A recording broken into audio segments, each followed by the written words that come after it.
আমরা দোয়া করি আল্লাহ পাক আমাদের সবাইকে রমজান মাস পর্যন্ত পৌঁছে দিন এবং রমজান মাসে বেশি বেশি আমল করার তৌফিক এনায়েত করুন, আমিন। রমজান সম্পর্কে এই জন্য কথা বললাম যে রাসূল সাল্লাল্লাহু আলাইহি ওয়াসাল্লাম একটা হাদিসের মধ্যে বলেছেন যে তিন শ্রেণীর ব্যক্তির জন্য ধ্বংস, তিন শ্রেণীর ব্যক্তির জন্য ধ্বংস, লাআনত বা অভিশাপ। এক শ্রেণী হচ্ছে যারা নিজের বৃদ্ধ পিতামাতাকে পেয়েছে কিন্তু পিতামাতার খেদমত করে জান্নাত লাভ করতে পারে নাই, তাদের জন্য ধ্বংস। আর এদের সংখ্যা দিন দিন বাড়ছে, এই জেনারেশনের সংখ্যা দিন দিন বাড়ছে যারা পিতামাতার খেদমত করতে চায় না। দ্বিতীয়ত হচ্ছে সেই শ্রেণীর মানুষ যারা রমজান মাসকে পেয়েছে, রমজান মাসকে পেয়েও তারা নিজেদের গুনাহ মাফ করাতে পারলো না, তাদের জন্য ধ্বংস। তৃতীয় শ্রেণী হচ্ছে তারা যাদের সামনে রাসূলুল্লাহ সাল্লাল্লাহু আলাইহি ওয়াসাল্লামের নাম উচ্চারিত হয়েছে কিন্তু রাসূলের নাম শুনে তারা দরুদ পাঠ করেন নাই। এই তিন শ্রেণীর ব্যক্তির জন্য রাসূলুল্লাহ সাল্লাল্লাহু আলাইহি ওয়াসাল্লাম ধ্বংসের দোয়া করেছেন। আমরা আল্লাহর কাছে দোয়া করি আল্লাহ পাক আমাদেরকে এই তিন শ্রেণীর অন্তর্ভুক্ত না করুন, আমিন। এবং আসন্ন রমজানে আমরা যেন রমজানকে কাজে লাগিয়ে আমাদের গুনাহগুলোকে মাফ করাতে পারি, আল্লাহ পাক সেই তৌফিক এনায়েত করুন, আমিন। আমাদের যারা পিতামাতা বেঁচে আছে যাদের, তারা যেন পিতামাতাকে বোঝা মনে না করি, বরং জান্নাতে যাওয়ার মাধ্যম মনে করে তাদের সেবা যত্ন করার মানসিকতা তৈরি করি, আল্লাহ পাক তৌফিক এনায়েত করুন, আমিন। এবং রাসূলুল্লাহ সাল্লাল্লাহু আলাইহি ওয়াসাল্লামের নাম শুনলেই কমপক্ষে সাল্লাল্লাহু আলাইহি ওয়াসাল্লাম এই কথাটা বলার অভ্যাস গড়ে তুলি, আল্লাহ কবুল করুন, আমিন। রমজানকে কাজে লাগানোর জন্য আগে থেকেই প্রস্তুতির প্রয়োজন আছে। যে ব্যক্তি নামাজ পড়ে না 5 ওয়াক্ত, রমজানের প্রথম দিনেই সে 5 ওয়াক্ত নামাজি হয়ে যাবে, এটা কিন্তু ডিফিকাল্ট। এই জন্য এখন থেকেই নামাজের চর্চা করতে হবে। রমজানে কয়েকটা কাজ খুব বেশি বেশি গুরুত্ব দিয়ে করবেন। 1 নাম্বার, জামাতের সাথে 5 ওয়াক্ত সালাত পারা যাবে ইনশাআল্লাহ। 2 নাম্বার, নিজের মালের যাকাত দিয়ে দিবেন। এটা কি ব্যবসায়িক সমিতির উদ্যোগে প্রোগ্রাম? নিজেদের মালের যাকাত হিসাব করে মুফতি সাহেবদের কাছে যাবেন, কওমি উলামায়ে কেরামের কাছে যেতে পারেন, গিয়ে যাকাতের আপনার নিসাব হিসাব করে নেবেন যে আপনার কতটুকু যাকাত এসেছে। এবং এটা দেওয়ার সবচেয়ে উত্তম সময় হচ্ছে রমাদান মাস। যাকাতগুলো দিয়ে দিবেন, আল্লাহ পাক তৌফিক দান করুন। সাদাকাতুল ফিতর দিবেন রমজান মাসে। তারাবির সালাত অবশ্যই অ্যাটেন্ড করবেন, তারাবির সালাত মিস করবেন না। পরিবারের ব্যক্তিদেরকে একসাথে নিয়ে ইফতার করবেন, আলাদা আলাদা করে করবেন না। বেশি থেকে বেশি মানুষকে ইফতার করাবেন।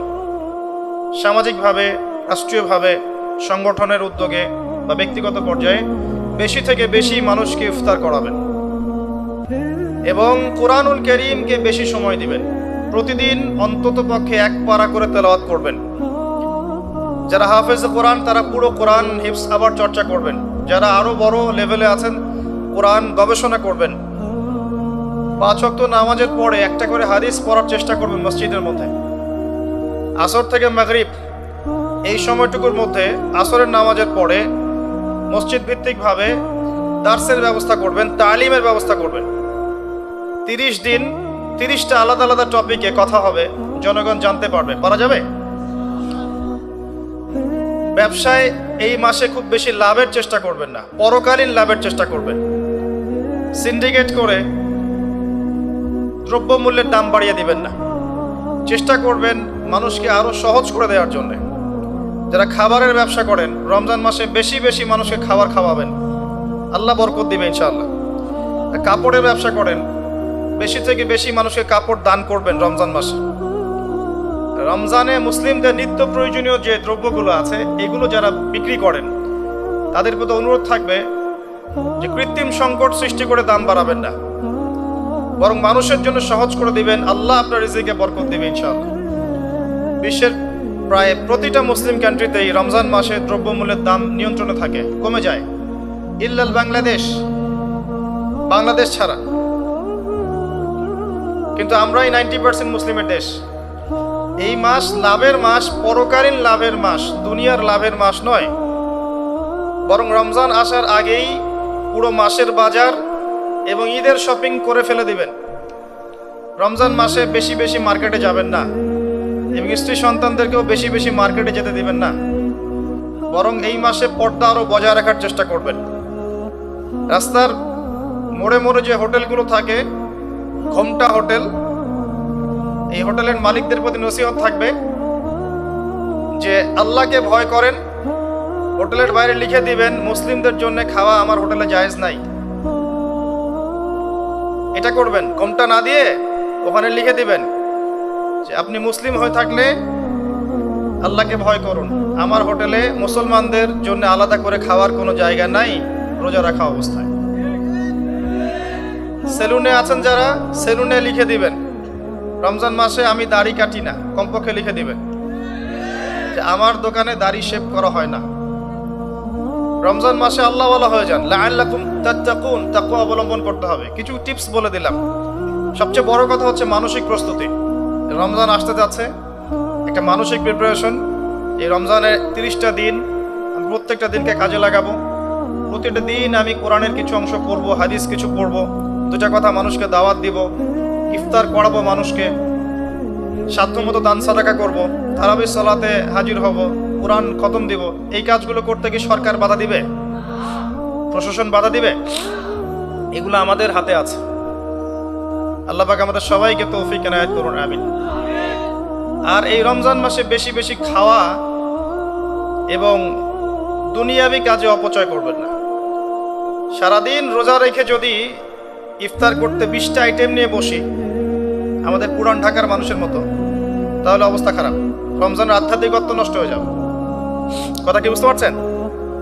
রোজা রেখেছে আলহামদুলিল্লাহ, ইফতার করার জন্য কি 20টা আইটেমের দরকার আছে? 10টা আইটেমের দরকার আছে? এই যত বেশি ইফতারে খাবে মানুষ, তত বেশি সে অসুস্থ হয়ে যাবে এবং তারাবি অন্যান্য ইবাদতগুলো ঠিক মতো করতে পারবে না। আমাদের ক্ষেত্রে দেখা যায় যে সেহেরি আর ইফতারে আয়োজন দেখলে মনে হয় এটা আমার জীবনের শেষ খাওয়া হবে না। কথা বুঝতে পারছেন? এই স্বভাবগুলোকে চেঞ্জ করতে হবে। আল্লাহ পাক তৌফিক এনায়েত করুন, আমিন। এবার আসেন, মেরাজে যাওয়ার আগে আমরা রাসূলুল্লাহ সাল্লাল্লাহু আলাইহি ওয়াসাল্লামের জীবনীর সামন থেকে আসতে চাই। আর আমি যে কথাটা বলতে চেয়েছিলাম সেটা হচ্ছে রমজান আসার আগেই নবী সাল্লাল্লাহু আলাইহি ওয়াসাল্লামের জীবনী একবার পড়ে শেষ করবেন, ওয়াদা করেন। হাত উঁচু করেন, হাত নামান। সবচাইতে সেরা বই আমার কাছে জীবনীর উপরে, নবী সাল্লাল্লাহু আলাইহি ওয়াসাল্লামের জীবনীর উপরে অনেক বই আছে, তবে আমার কাছে মনে হয় সবচেয়ে বেস্ট বইটা হচ্ছে আর রাহিকুল মাখতুম। নাম মনে থাকবে? রাহিকুল মাখতুম, আল্লামা সফিউর রহমান মোবারকপুরি রাহিমাহুল্লাহ, যিনি এই সাবকন্টিনেন্টের মানুষ ছিলেন, তিনি বইটা লিখেছেন এবং বইটা 1182টা বইয়ের মধ্যে প্রথম স্থান অধিকার করেছে। 1182টা বা 83টা বইয়ের মধ্যে এই বইটা প্রথম স্থান অধিকার করেছে এই সৌদি আরবের কম্পিটিশনে। তো এই বইটার যে প্রাণবন্ত সিরাতের বই আমি আসলে পড়িনি, আর অনেক সিরাতের বই আছে এবং আমি অনুরোধ করব সিরাতের বেশি বেশি বই কিনবেন। একটা সিরাতের বইয়ে সব তথ্য হয়তো থাকবে না, এখানে ভেরিয়েশন আনতে হবে আপনাকে। বিভিন্ন সিরাতের বই কিনবেন, কিন্তু আর রাহিকুল মাখতুম বইটা মাস্ট বি পড়ার চেষ্টা করেন। রমজান মাস আসার আগেই বইটা শেষ করবেন, ওয়াদা করেন ইনশাআল্লাহ। আল্লাহ পাক তৌফিক দান করুন। এবং রমজান মাস আসার আগেই কোরআন তেলাওয়াত শিখে নেবেন, ওয়াদা করেন। আগামীকাল থেকেই প্রয়োজনে স্থানীয় মসজিদে যিনি ইমাম আছেন বা মুয়াজ্জিন সাহেব আছেন বা মাদ্রাসা শিক্ষকরা আছেন, তাদের কাছে যাবেন। 1 থেকে 2 মাসের বেশি সময় লাগার কথা না আপনার তাজবিদ শিখতে। সবার তো শিখলেই বিশুদ্ধ হয়ে যাবে না। পড়তে পড়তে পড়তে পড়তে একটা পর্যায়ে আপনার মুখের মধ্যে জড়তা আল্লাহ কাটিয়ে দিবে, তখন আপনি ইনশাল্লাহ ফ্লুয়েন্টলি পড়তে পারবেন। কিন্তু শিখতে, নিয়মকানুনগুলো শিখতে 1 থেকে 2 মাসের বেশি লাগার কথা না। আর আমি জানি আপনারা জীবনে অনেক কিছুই পড়েছেন, আপনারা জীবনে এসএসসি, এইচএসসি, অনার্স মাস্টার সব করেছেন, বিবি, এমবিএ করেছেন, ডক্টরেট ডিগ্রি অর্জন করেছেন, মেডিকেল সায়েন্স পড়েছেন, কঠিন কঠিন সাবজেক্ট পড়েছেন, বাংলা সাহিত্য পড়েছেন, উপন্যাস পড়েছেন, শরৎচন্দ্র, বঙ্কিমচন্দ্র, হুমায়ুন আহমেদ সব পড়ে শেষ করে ফেলেছেন। রবীন্দ্র নজরুল তো শেষ আগেই। ইংরেজিতে অনার্স করছেন, ইকোনমিক্সে অনার্স করছেন, ম্যানেজমেন্ট পড়ছেন, অ্যাকাউন্টিং পড়ছেন, কঠিন সাবজেক্ট পড়ছেন, ফিজিক্স, কেমিস্ট্রি পড়ছেন, বায়োলজি পড়ছেন, কিন্তু 1-2 মাস 3 মাসের মধ্যে আপনি কোরআন শিখতে পারবেন না, এটা আসলে বিশ্বাসযোগ্য নয়। এই ক্যাপাবিলিটি আল্লাহ পাক আপনার মস্তিষ্কে দিয়েছেন, আল্লাহর ওয়াস্তে আপনি কাজে লাগান, ইনশাআল্লাহ পরকালে আপনি সফল হবেন। রমজান আসার আগেই শিখতে হবে এই কারণে, যাতে রমজানের প্রথম দিন থেকে আপনি তেলাওয়াত করতে পারেন, ডেইলি 1 পারা। পারা যাবে ইনশাআল্লাহ? এই কোরআন কার উপর নাজিল হয়েছে? মুহাম্মদ সাল্লাল্লাহু আলাইহি ওয়াসাল্লামের প্রতি। কখন নাজিল হয়েছে আমাকে বুঝতে হবে। একটু বসেন, রিল্যাক্স হন, আমাকে দেখা না গেলে কোনো সমস্যা নেই, আমার কথাগুলো শুনেন। আর আমি তো জামাই না যে আমাকে দেখতেই হবে।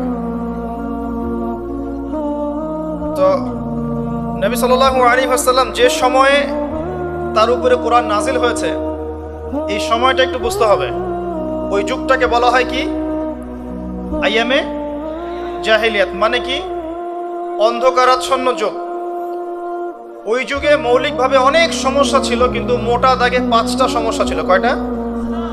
5টা। এখান থেকে আমি মেরাজের দিকে যাবো ইনশাআল্লাহ। 5টা মৌলিক সমস্যা ছিল। 5টা সমস্যার প্রথম হচ্ছে শিরক। ওই যুগের মানুষরা আল্লাহর সাথে শিরক করত। তারা মূর্তি পূজা করত, তারা মাধ্যম পূজা করত, তারা কবর পূজা করত, তারা মৃত ব্যক্তির পূজা করত, তারা প্রকৃতির পূজাও করত কোনো কোনো ক্ষেত্রে। আর অল্প কিছু মানুষ ছিল নাস্তিক, অল্প কিছু, খুব বেশি না। এই যে শিরকের এই সমস্যাটা এখনকার বিশ্বের মধ্যে নাই। আচ্ছা, দ্বিতীয় সমস্যা ছিল রিবা বা সুদ। তাদের ম্যাক্সিমাম মানুষ সুদ ভিত্তিক অর্থনীতির সাথে জড়িত ছিল। এই সমস্যাটা কি এখনকার বিশ্বে নাই? তো দ্বিতীয় সমস্যা ছিল রিবা, যেটা এখনকার বিশ্বের অন্যতম মৌলিক সমস্যা। আপনি যদি বিশ্বের অর্থনীতির দিকে তাকান, আপনি দেখবেন বিশ্বের পুরো অর্থনৈতিক সিস্টেমটা সুদ ভিত্তিক। কেউ এর বাইরে নয়, কেউই বাইরে নয়। আমরা এমন একটা যুগে বাস করছি যেখানে কেউ যদি সুদ থেকে বাইরে থাকতে চায়, যে আমি মোটেই খাবো না, একবারেই খাবো না, টোটালি খাবো না, তারপরেও তার গায়ের মধ্যে সুদের ছিটা ফোটা লাগবে। কথা বুঝতে পারছেন? এটা সেই যুগ। কিভাবে লাগবে সেটা সম্পর্কে জানার জন্য রিবা কেন্দ্রিক যে বইগুলো আছে, আল্লামা তাকি উসমানীর বই আছে, ইনশাআল্লাহ আগামীতে এটার উপর বিস্তারিত আলোচনা আসবে। এগুলো পড়েন এবং শোনেন, ইনশাআল্লাহ কাজে দিবে। শুধু এতটুকু বলবো, যে খায়, যে দেয়, যে সাক্ষী থাকে এবং যে লিখে রাখে, উভয়কেই, এই 4 শ্রেণীর মানুষকেই নবী সাল্লাল্লাহু আলাইহি ওয়াসাল্লাম সমান অপরাধী বলেছেন। পুরো সিস্টেমটার মধ্যে এগুলো পড়ে যাবে। এমনকি যদি দেখেন আমি খাচ্ছি না, একটা ফ্ল্যাট বাসায় ভাড়া আছে, এই বাসা যে করেছে সে সুদের লোন নিয়ে করেছে, আমার ভাড়ার টাকা থেকে সে লোন শোধ করে, পরোক্ষভাবে আমিও সুদের সাথে জড়িত আছি। এটা সেই যুগ যেখানে আপনি বেঁচে থাকতে চাইলে পারবেন হয়তোবা, যদি আপনার তাকওয়া অনেক উঁচু লেভেলের হয়, কিন্তু ধুলি কণা আপনার গায়ে লাগবেই, আপনি বাঁচতে পারবেন না। তৃতীয় সমস্যা ছিল মাদক। আইয়ামে জাহিলিয়াতের তৃতীয় সমস্যা ছিল মাদক। এখনকার বিশ্বের দিকে আপনি তাকান, আপনি দেখবেন ম্যাক্সিমাম যুব সমাজ এই সমস্যায় নিপতিত আছে, আছে না? সেম সমস্যা। চতুর্থ সমস্যা ছিল নারীর অবমাননা। এটা সম্পর্কে বলার আমার কোনো প্রয়োজন নাই, যথেষ্ট বলেছি এই পর্যন্ত আমি। নারীকে যেভাবে আজকে আমরা পণ্যের ন্যায় ব্যবহার করছি, এটা আইয়ামে জাহিলিয়াতের সেই বন্যতাকেও হার মানিয়েছে। 5 নম্বর সমস্যা ছিল গোত্রীয় দ্বন্দ্ব, গোত্রীয় রক্তক্ষয়ী সংঘাত। এই 5টা ছিল মৌলিক সমস্যা। এখন আপনি আপনার সমাজ এবং বিশ্বের দিকে তাকিয়ে দেখেন এই 5টা সমস্যা আছে কি নাই? আছে। এরকম একটা যুগে জন্ম নিয়েছেন প্রিয় নবী মুহাম্মদ রাসূলুল্লাহ সাল্লাল্লাহু আলাইহি ওয়াসাল্লাম। এরকম সমাজে থেকেও তিনি কখনো পাপের ধার কাছেও যান নাই। বলেন সুবহানাল্লাহ। এরকম একটা সমাজে থেকেও যখন তিনি নবী হননি, তখনও পাপের ধার কাছেও তিনি যান নাই।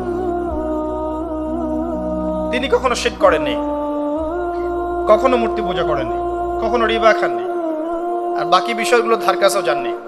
বরং তিনি হিলফুল ফুজর তৈরি করেছিলেন যাতে করে সমাজের এই অসঙ্গতিগুলো দূর করা যায়। এটা তো আপনারা জানেন। এরপর তিনি নবী হলেন 40 বছর বয়সে। প্রথম কোন আয়াত নাজিল হয়েছিল? সূরা আলাকের প্রথম 5 আয়াত আল্লাহ পাক প্রথমে পড়তে বলেছেন, ইকরা বিসমি রাব্বিকাল্লাযী খালাক খালাকাল ইনসানা মিন আলাক ইকরা ওয়া রাব্বুকাল আকরাম আল্লাযী আল্লামা বিল কলম আল্লামাল ইনসান মা লাম ইয়ালাম। এখানে প্রথম কথাটা হচ্ছে পড়ুন। আল্লাহ পাক প্রথমে বললেন না সুদ খেও না, শিরক করো না, মাদক সেবন করো না, জিনার ধার কাছেও যেও না। আল্লাহ পাক এগুলো কিছুই বললেন না।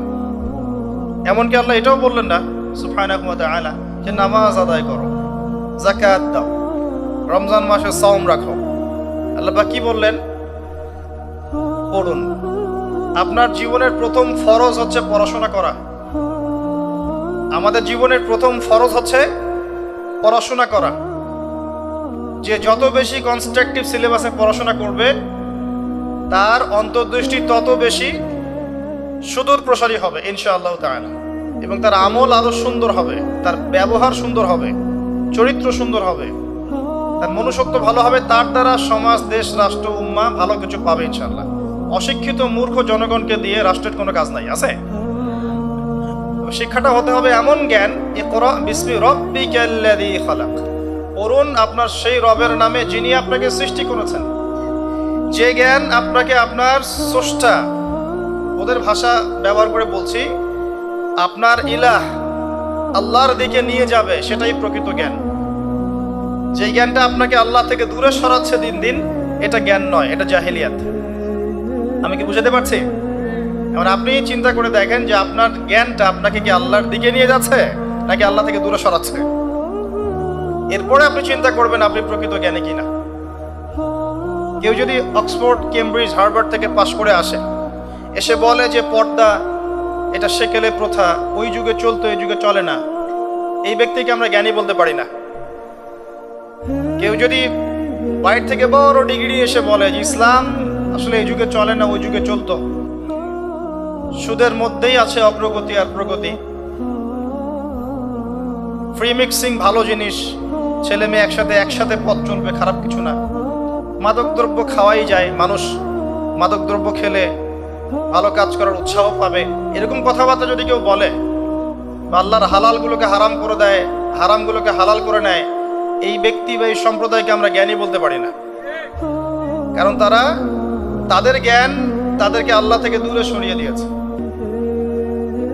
ইকরা বিসমি রাব্বিকাল্লাযী খালাক, পড়ুন আপনার সেই রবের নামে যিনি আপনাকে সৃষ্টি করেছেন। খালাকাল ইনসানা মিন আলাক, যিনি মানুষকে সৃষ্টি করেছেন জমাট বাঁধা রক্তপিণ্ড থেকে। ইকরা ওয়া রাব্বুকাল আকরাম, পড়ুন আপনার রব মহামান্বিত। আল্লাযী আল্লামা বিল কলম, যিনি আপনাকে কলম দ্বারা জ্ঞান শিক্ষা দিয়েছেন। মানুষ জ্ঞান অর্জন করতে পারেনি, প্রথমে আল্লাহ মানুষকে জ্ঞান শিখিয়েছেন। এটাকে বিশ্বাস করেন? ওয়াল্লামা আদামাল আসমাআ কুল্লাহা, আমি আদমকে সমস্ত নাম শিক্ষা দিয়েছি। কে শিক্ষা দিয়েছেন? আদম আলাইহিস সালামের কি জ্ঞান ছিল? আমাদের জ্ঞান ছিল? আল্লাহ শিখিয়েছেন। আল্লামাল ইনসান মা লাম ইয়ালাম, মানুষকে সেই জ্ঞান শিক্ষা দিয়েছেন যা মানুষ জানতো না। এই আয়াত নিয়ে নবী সাল্লাল্লাহু আলাইহি ওয়াসাল্লামের নবুয়তের জিন্দেগি শুরু হলো। কত বছর জিন্দেগি ছিল নবুয়তের জিন্দেগি? বলতে পারবেন? 23 বছর। 23 বছর। আমরা কিন্তু লেকচারের শেষে একটা কুইজ কন্টেস্ট করব ইনশাআল্লাহ। 5টা থেকে 10টা প্রশ্ন করব ইনশাআল্লাহ। 10 জনকে আমরা পুরস্কৃত করব ইনশাআল্লাহ তাআলা। মনোযোগের সাথে লেকচার শুনবেন। এরপর নবী সাল্লাল্লাহু আলাইহি ওয়াসাল্লামের নবুয়তের জিন্দেগি শুরু হলো। 23 বছর। কত বছর? তার মধ্যে প্রথম 13 বছর হচ্ছে মক্কায়, আর পরের 10 বছর কোথায়? মদিনায়।